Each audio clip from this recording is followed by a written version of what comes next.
பண்பார்ந்த எனதருமை யூடியூப் நேயர்களுக்கு வணக்கம்.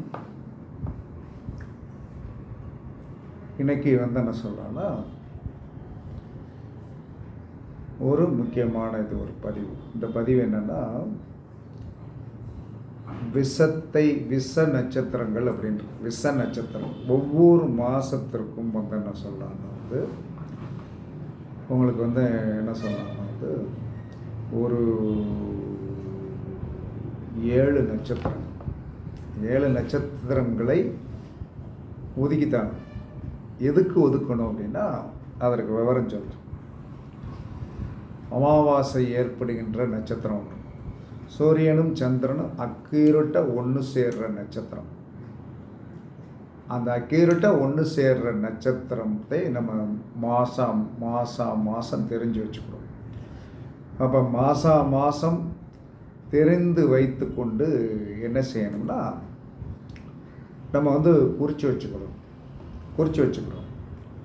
அப்போ குறித்து வைத்து கொள்ள வேண்டும் என்று குறித்து வைத்துக்கொள்ளணும். அமாவாசை எந்த நட்சத்திரத்தில் ஏற்பட்டது,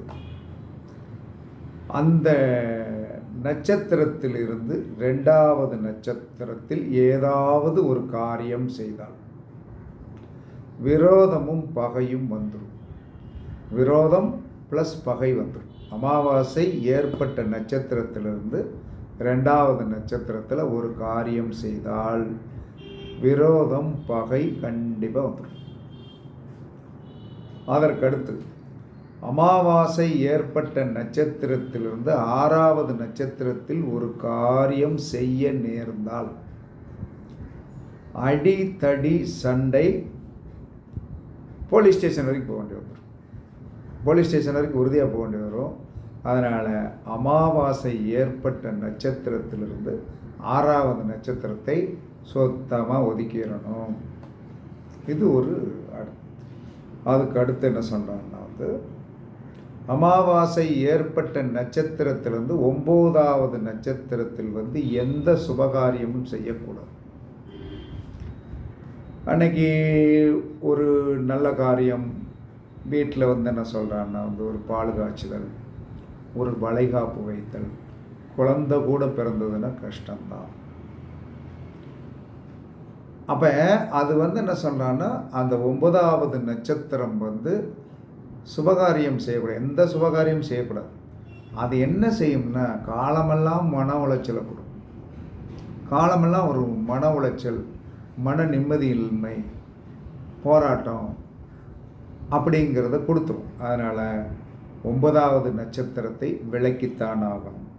அதுக்கடுத்து என்ன சொன்னாங்க, அமாவாசை ஏற்பட்ட நட்சத்திரத்திலிருந்து 13வது நட்சத்திரத்தில் என்ன சொன்னான்னா, ஒரு காரியம்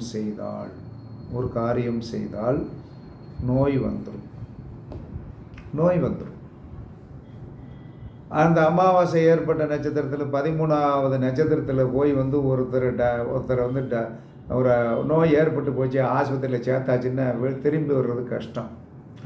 இதெல்லாம் பரீட்சித்து பாருங்கள். இதெல்லாம் காசாக பணமாக செலவாக போதா.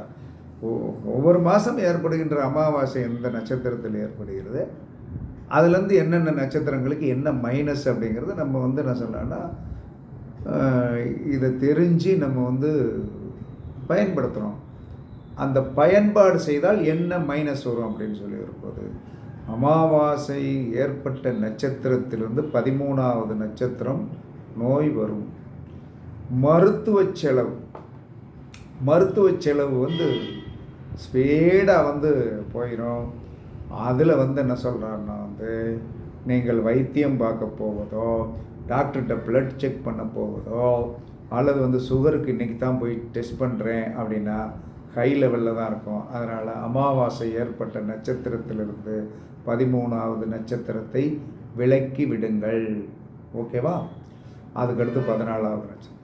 அமாவாசை ஏற்பட்ட நட்சத்திரத்திலிருந்து 14வது நட்சத்திரம் வாகன விபத்தை கொடுக்கும். வாகன விபத்தை கண்டிப்பாக கொடுக்கும். அன்னைக்கு போய் வண்டியை வேலைக்கு விட்டேங்கன்னு வைங்க, பிரேக் வயர் அந்திருக்கும்பா, இல்லை டயர் தேஞ்சு போய் மாற்றலைன்னா உதாயிரும்பா.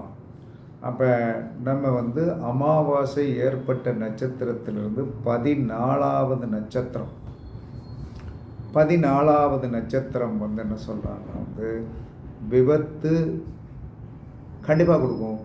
அதில் வந்து இந்த வாகனம் சார்ந்த விஷயம், அதற்கடுத்து என்ன சொல்கிறாங்கன்னா வந்து மனை சார்ந்த விஷயத்துக்கு வந்து என்ன சொல்கிறாங்கன்னா வந்து அட்வான்ஸ் எல்லாம் போடக்கூடாது. அதுக்கடுத்து அமாவாசை ஆரம்பித்த நட்சத்திரத்திலிருந்து 18வது நட்சத்திரம் பொருள் விரயம். பொருள் விரயம்னா வீடு வாங்கினா திரும்ப விற்றுரும், வண்டி வாங்கினா அந்த வண்டி வந்து திரும்ப விற்க வேண்டிய சொன்னோம், வாகனம் வாங்கினாலும் இந்த கார் வந்து ஒத்து வராது, அதுக்கடுத்து வீடு வாங்கினாலும் ஒத்து வராது. அப்போ நமக்காக நம்மளுடைய ஒரு விஷயத்திற்காக நம்ம ஃபேமிலிக்காக என்ன ஒரு பொருள் வாங்கினாலும், ஒரு பிரிட்ஜே வாங்குறீங்க அது செயலிழந்துடும். ஒரு வீடு அன்றைக்கி வாஸ்து பண்ணுறீங்க அது நல்லா இருக்காது, அது வந்து என்ன சொல்கிறான்னா வந்து வேஸ்ட்.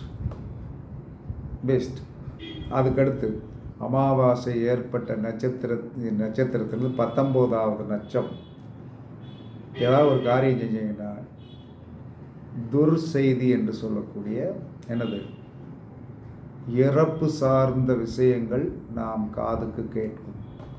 இறப்பு சார்ந்த விஷயம் வந்து நம்ம காதுக்கு வரக்கூடிய ஒரு சூழ்நிலைகள் நாம் செய்த காரியத்தால் ஏற்படும். இவ்வளவெல்லாம் இப்படியெல்லாம் மைண்டுட்டாக போக முடியுமா சார் அப்படின்னு நீங்கள் கேட்கலாம். உண்மைதான். நம்ம வந்து என்ன சொன்னான்னா செயல்படுத்தவில்லை என்று சொன்னாலும் அந்த காரியம் வந்து என்ன செய்யணும்னா, ஒருத்தருக்கு வந்து என்ன சொல்கிறாருன்னா வந்து ஒரு இன்சிடெண்ட், ஒரு ஜோதிடருக்கு என்ன தெரிஞ்சிருக்கணும், ஒருத்தர் ஒரு இன்சிடெண்ட்டில் வேறு ஐயா இந்த மாதிரி மைனஸ் ஆகி போச்சு அப்படின்னா நம்ம என்ன செய்யணும்னா அமாவாசை ஏற்பட்ட நாள் நமக்கு பஞ்சாங்கத்தில் தெரியும். அதிலிருந்து எத்தனாவது நட்சத்திரம் இவர் இந்த காரியம் நடந்துச்சு அப்படிங்கிறது நம்மளுடைய சிற்றறிவை வலிமைப்படுத்திக்கலாம். அப்போ அதற்குத்தான் நம்ம வந்து என்ன சொல்கிறானே இதெல்லாம் வந்து சொல்கிறோமே தவிர இதை நம்ம தேடி நம்ம வந்து என்ன சொன்னான்னா முடியாது, அது நடக்காது. இருந்தாலும் நம்ம வந்து என்ன சொல்கிறான்னா ஒரு இன்சிடெண்ட் ஆஃப் வியூகம். இப்போ ஒரு குழந்தை வந்து என்ன சொல்கிறான்னா வந்து அப்பா அம்மாவுக்கு தெரியாமல் வீட்டை விட்டு ஓடி போச்சு. அப்பா வந்து என்ன சொன்னான்னா இந்த நட்சத்திரங்களுக்குள் 2, 6, 9, 13, 14, 18 நட்சத்திரத்தில் அது போயிருந்துச்சுன்னா திரும்ப வந்துடும். ஏன்னா இது பூரா பாதிப்பை கொடுக்கக்கூடியது தானே. அப்போ பாதிப்பை கொடுக்கக்கூடிய இந்த நட்சத்திரங்களில் வந்து ஒரு காரியம் செய்யும் போதே தோல்வியுறும் போது தன்னுடைய இணையை கூட்டிக் கொண்டு ஓடி அவங்க வந்து என்ன சொன்னான்னா வந்து அது ஒத்து போகாமல் பிரிவதற்குண்டான ஒரு சூழ்நிலையும் வரும். அப்போ நமக்கு என்ன சொல்கிறான்னா ஒரு மைனஸ் நடந்துச்சு, அந்த ஒரு ஜோதிடர் பார்த்தோன்னே இது வந்துடும். நம்ம என்ன சொல்கிறான்னா அதற்கு இந்த மாதிரி பண்ணுங்கள், இதுக்கு இவ்வளோ செலவாகுன்ட்டு வந்து நம்ம வந்து ஒரு என்னதான் வந்து இதெல்லாம் தெரிஞ்சிருந்தால் என்ன செய்யணும், நமக்கு வந்து என்ன சொல்கிறான்னா வந்துருங்கிறது உறுதலாயிரும்.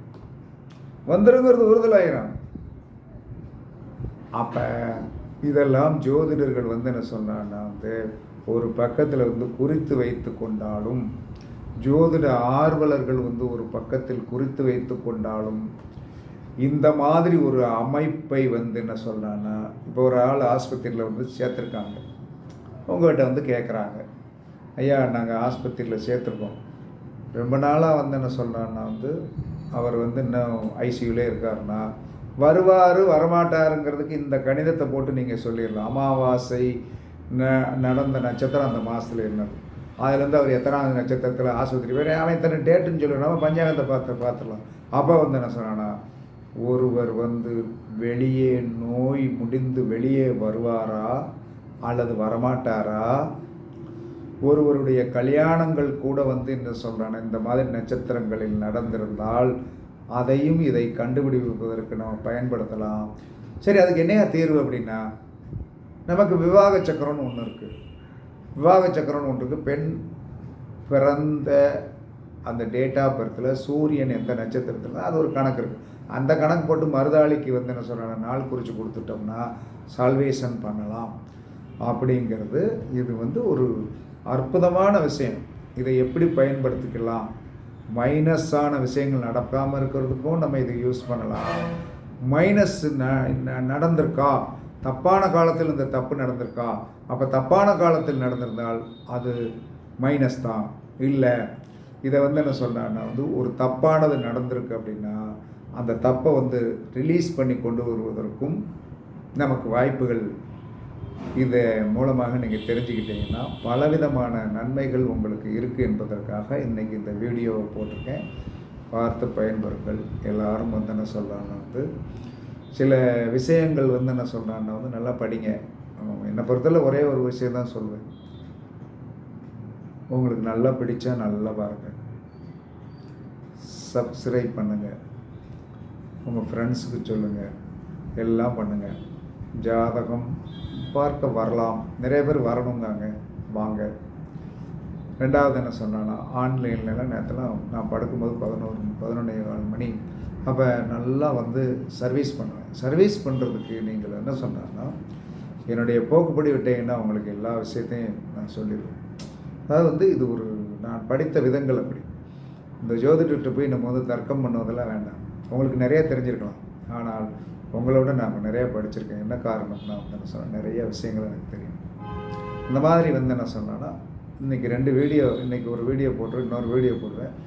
அந்த வீடியோவில் நல்ல விஷயத்துக்கு ஒரு வீடியோ போட்டிருக்கேன். அதனால் கண்டிப்பாக உங்களுக்கு என்றைக்குமே என்னுடைய வீடியோக்களை பார்த்தால் ஒரு கருத்து கிடைக்கும் என்று கூறி உங்களிடமிருந்து விடைபெறுவது கழுகுமலை ஜோதிடரசு. சுகமே சூழ்க, சுகமே சூழ்க. வாழ்க வளமுடன், வாழ்க வளமுடன். வணக்கம், வணக்கம், வணக்கம்.